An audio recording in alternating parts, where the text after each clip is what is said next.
Tout comme Stéphanie, vous venez d'acheter un pack de briques vertes pour vous permettre de créer un tableau ou un mur végétal. Nous allons la suivre dans les différentes étapes de l'installation. Pour fixer vos bacs, munissez-vous des outils suivants.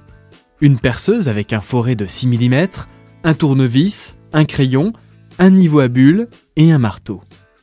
En fonction de la nature de votre support, vous allez être amené à choisir une visserie adaptée.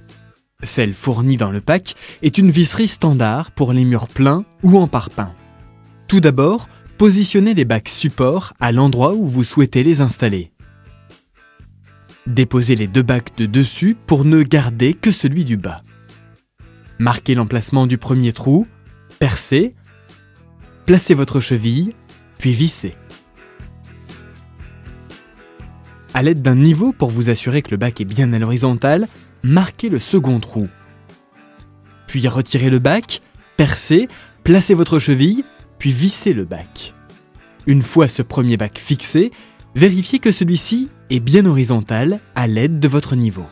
Vous pouvez alors placer vos deux autres bacs sur le dessus.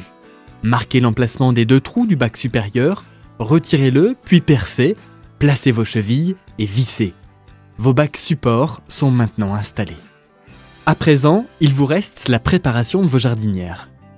Insérez vos mousses par le dessous du bac dans la fente, en vous aidant d'une main à l'intérieur pour la faire entrer et ajuster avec les encoches sur les côtés. Renouvelez l'opération pour tous vos bacs. Vos bacs sont prêts, vous pouvez maintenant les placer sur vos bacs supports.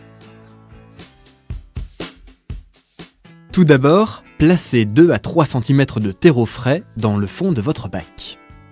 Prenez votre première plante, dépotez-la, retirez le terreau du dessus, puis à l'aide d'une paire de ciseaux, coupez le bas de la motte pour ne conserver que 5 à 6 cm de hauteur.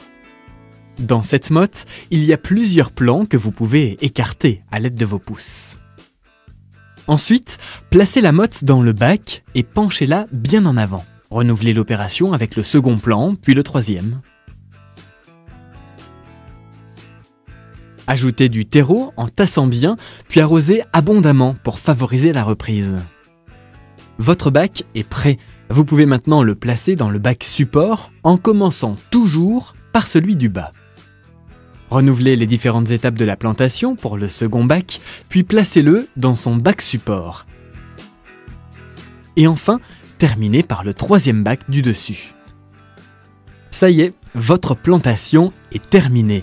Vous pouvez maintenant, tout comme Stéphanie, profiter pleinement de